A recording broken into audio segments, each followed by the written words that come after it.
예, 안녕하세요. 여러분들 반갑습니다. 삼성전자 종목 함께 좀 살펴볼까요? 우선 통 말고. 예, 통으로는 좀 빠지긴 한데, 그래도 SK하이닉스보다 좀 버티긴 하는데, SK하이닉스는 3일 연속 쭉 빠졌죠. 눌린 캔들 나왔다. 지금 마이너스 9.16%까지 빠졌습니다. 삼성전자도 지금 눌린 캔들 나왔지. 이렇게 되면 약세죠. 삼성전자는 저가로 마이너스 6.14까지 좀 빠졌어요. 그래도 약간 밑꼬리 잡아주고. 근데 이게 약간 좀 우려스러운 게 뭐가 있냐면요. 네, 이게 보시다시피 많이 빠졌죠. 미국의 그 브로드컴이 추가적으로 더 빠졌어요. 여기서 네, 6월 4일 날이 고평가 논란이 있어가지고 빠졌는데 이때 당시 저가로 15.90%고 종가로 12%, 약 13% 빠졌거든요. 근데 그 다음 날 또 빠진 거예요. 여기서 이게 새삐랑 캔들이거든요. 새삐랑 캔들 나오게 되면 지지 라인이 있기 때문에 그 다음 캔들이 이렇게 상승하기 위한 캔들 나오거든요. 근데 다시 한번 또 눌러버렸어요. 눌러버리면서 이게 마이너스 7.95%까지 빠졌거든요. 그러니까 더 추가적인 하락인 거죠. 지금 이 AI 고평가 논란과 금리 인상에 대한 우려로 인해서 지금 이 시장이 많이 빠지는 거잖아요. 공포로 빠지는 거잖아. 근데 여기서 한 번 더 빠졌다는 거지. 그러니까 한국 시장도 한 번 더 빠질 수 있다는 거지. 근데 여기 보게 되면은 야간 선물 지수가 마이너스 8%. 그래 하한가 때렸어요. 예, 하한가 때렸습니다. 하한가.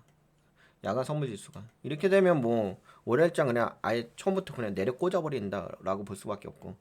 그러면 월요일장 내려 꽂는다고 한다면은 아무래도 이제 대표적인 종목이 SK하이닉스하고 삼성전자잖아요. 그러면 더 추가적인 하락이 나올 수밖에 없다는 거죠. 그 얘기는 삼성전자가 이렇게 내려왔는데 캔들로 보게 되면 더 추가적으로 이렇게 3봉, 3운봉 나올 수가 있는 거지. 그 3운봉 나오면은 어떻게 될 거냐? 그럼 뭐 내려 꽂는 거지. 그러면 내려 꽂으면 여기 21선 대략, 네, 21선이면 대략 이 정도. 한 29만 5천 정도? 네, 29만 5천 정도까지도 좀 추가적으로 빠질 수가 있다는 거죠. 그래도 그나마 괜찮은 것 같긴 해요. 지금 뭐 왜냐면은 삼성전자 아니 저기 SK하이닉스가 만약에 SK하이닉스가 더 빠진다면 여기까지도 빠질 수가 있는데 108 여기죠. 180만 원까지도 빠질 수가 있죠. 많이 더 빠져. 그럼 여기가 61선인데 그러면 61선까지 빠지게 되면 좋지 않은 건데. 근데 지금 보게 되면 삼성전자가 21선에 걸리는 거거든요. 만약에 삼성전자가 21선에 걸린다고 한다면 그러면 그렇게까지 큰 문제는 아닐 것 같아요. 여기까지 빠진다고 한다면. 그래, 물론 여기에 추가적으로 하락하는 게 좀 크긴 하겠죠. 약 7% 정도? 그냥 하락으로 봤을 때. 하락의 퍼센트를 봤을 때 약 7% 정도 좀 하락이긴 한데, 이게 제가 보니까는 이거 인버스 있잖아요. 인버스가 여기 그 다음 저항대가 여기거든요. 1065원. 근데 여기가 지금 현재 종가 996원에서 약간 더 올라오게 되면 여기가 딱 7% 정도라고요. 그러면 여기 상승의 7%, 예? 이게 저거거든요. 코덱스 인버스거든요. 여기가 7%. 그러면 뭐 삼성전자 아까 하방으로 7% 대략. 물론 그게 딱 정확한 퍼센트는 아니긴 한데 그래도 대략. 네, 그러면 삼성전자도 하락하는데 약 7% 정도 좀 하락할 수가 있고 추가적으로. 그러면 여기 하락하면 21선에 딱 걸리죠. 그리고 오히려 코덱스 인버스는 여기 앞에 저항대죠. 여기가. 제가 이걸 표시해 드릴까요? 이게 캔들이 옹기종기 모여 있는 곳이 뭐예요? 요게 저항대라는 거죠. 네, 통상적으로 그렇습니다. 네, 그래서 여기 올라가면 여기가 네, 약 7% 정도 되거든요.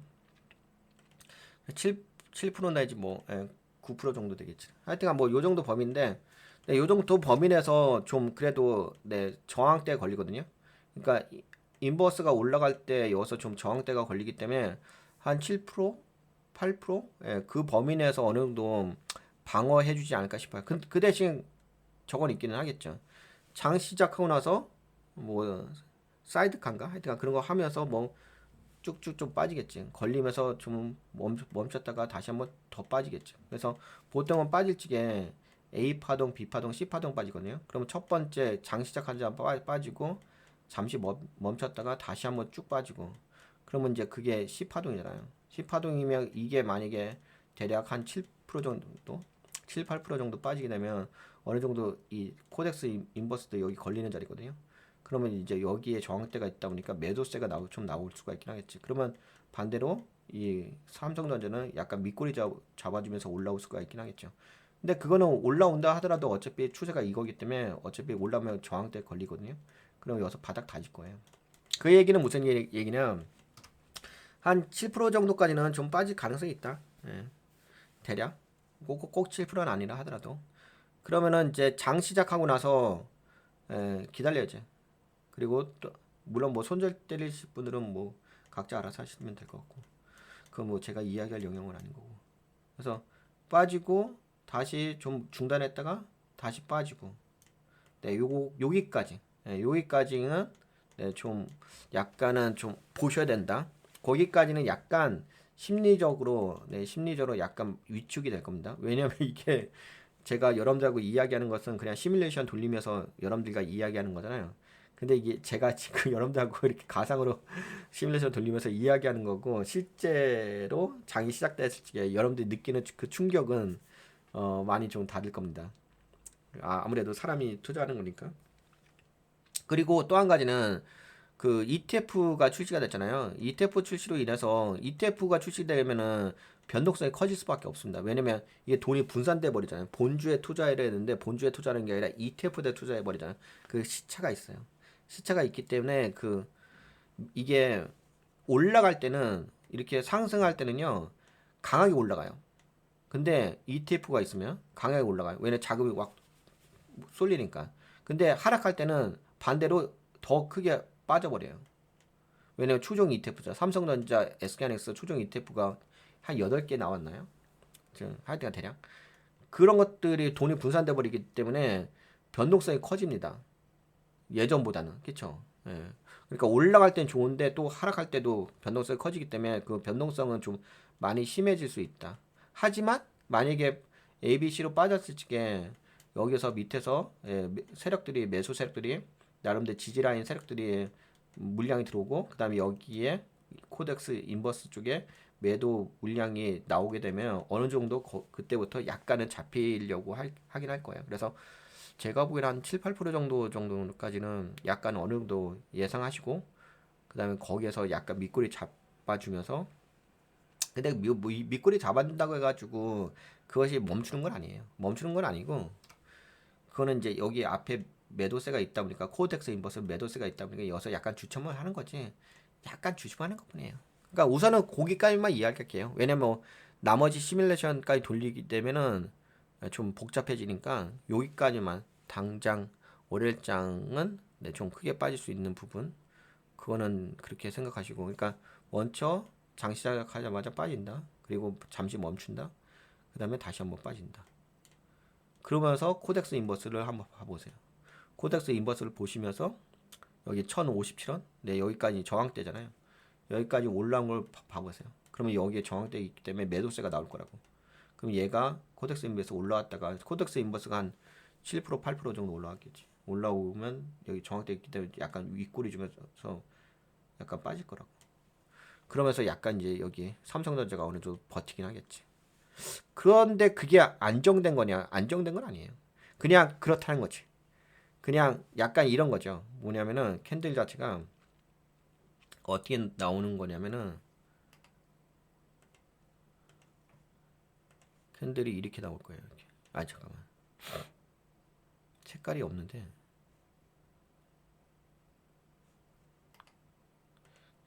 그냥 표시할게요. 캔들이 이렇게 오프닝 마르보즈 캔들. 요건 이제 파란색 음봉 오프닝 마르보즈 캔들. 그러니까 이렇게 이게 이렇게 빠지는 거죠. 분본 오브에 이런 식으로 빠진다.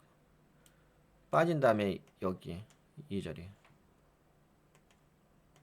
이 자리가 이제 잡아친다고 이거 지지라인에서. 그러면 얘가 분봉이 이렇게 움직인다고. 그리고 여기서 바닥 다진다고. 그러다가 한번 땅에 올리겠죠. 그럼 여기 올라간다고. 올라갔다가 저항대 걸린다고. 걸리면 다시 빠질 거라고. 분봉에서. 그러면 얘도 여기까지 내려왔다가 다시 말아 올릴 거라고. 말아 올리는데 저항대에 여기서 걸려버리니까 다시 종가 기준으로 다시 또 빠질 거라고. 그러니까는 이게 빠졌다가 지지한 다음에 반등했다가 걸린 다음에 다시 빠질 거라고. 그러면 이게 그냥 이렇게 결국에는 장대 음봉에 밑골이 약간 주는 거. 이렇게 여기가 약간 바닥 다져주는 거. 그게 나오는데 그게 잡힌 건 아니에요. 그게 잡힌 게 아니라 약간은 좀 세력들이 이제 살짝 이제 발 담그려고 하는 거지. 그때 이제 수급을 한번 봐보세요. 장 끝나고 나서 이제 장이 끝날까지는 장이 종료가 나서 수급을 봤을 때 외국인 수급이라든지 아니면 기관계 수급 요쪽이 좀 도와줘야 돼요. 근데 어제 말씀드린 것처럼 개인은 매수할 거란 말이야. 근데 개인이 모르겠다. 개인이 매수할지 안 매수할지 모르겠는데 개인이 매수를 하고 나머지 뭐 기관계 쪽에서 좀 도와주는지 외국인 쪽에서 도와주면은 그러면 약간 잡히긴 하겠지. 근데 약간 잡히는 거지 추세가 돌리는 추세는 아닐 거예요. 약간 잡히는 거죠. 그래서 월요일장은 뭐 그렇게 좀 예상하시면은 좀 그래도 좀 마음이 놓이지 않을까? 왜냐면 지금 시뮬레이션 돌려서 앞으로 어떤 일이 발생할 것인지에 대해서 내가 예상을 한 다음에 월요일장을 맞이하는 거 하고 시뮬레이션도 안 돌리고 있는 상태에서 갑자기 월요일장을 맞이해 갖고서 막 떨어지고 그래 막 그런 심리가 좀 버티기가 쉽지만은 않긴 하겠죠. 그래서 그런 관점으로 좀 컨트롤 하시면 되지 않을까 싶어요. 우선 거기까지만 이야기할게요. 그리고 거기까지 이야기하고 마지막으로 이거 하나만 더 이야기한다면은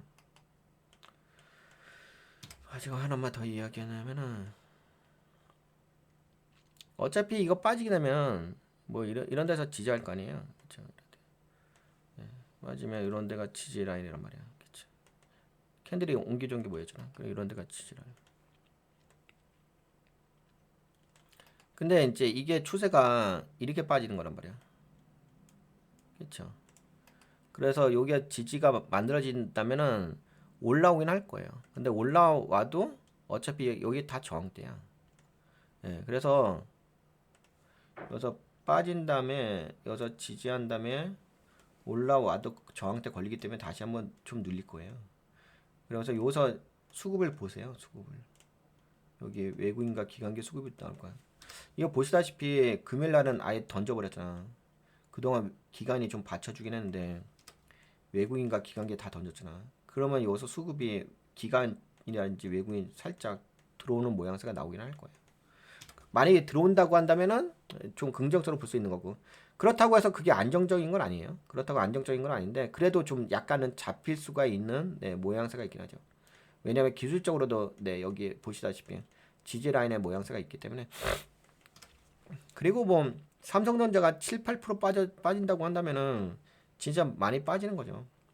근데 그 정도는 약간 완충이라고 좀 보시는 게 맞지 않을까 싶어요. 약간 그 정도까지는 열어놓고 판단하세요. 근데 제가 뭐 7, 8% 이야기했는데 7, 8%안 빠지고 뭐 6%만 빠지고 5%만 빠지고 그러면 괜찮지. 그러면 오히려 더 좋은 거 아닐까요? 근데 제가 보기에는 한 7, 8% 정도?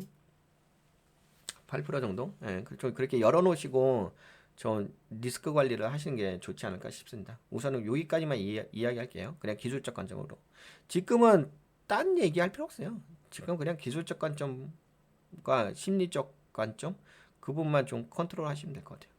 네, 그러면 삼성전자는 이 정도 이야기할게요.